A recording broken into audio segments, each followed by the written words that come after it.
پھر ایک دوا ہے آکسیجنم. آکسیجنم ایک ایسی دوا ہے جو 200 میں عموماً دیتا ہوں، جو خدا کے فضل سے میری ہی دریافت ہے. اس کو میں نے ہی دریافت کیا تھا آج سے 15 سال پہلے.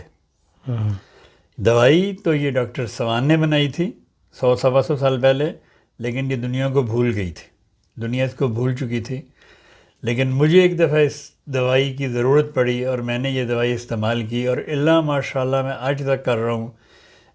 اور بے شمار جن بچے جن کو دمہ ہوتا ہے یا بڑے، ان کی آکسیجن کی اگر کمی ہو جائے ان میں، وہ یہی دوا آکسیجن 200 میں دن میں 2 بار، دن میں 6 بار، دن میں 10 بار، ایز نیڈڈ ایز ریکوائرڈ، جتنی بار مرضی لیں، اللہ کے فضل سے ان کی آکسیجن کم نہیں ہوگی.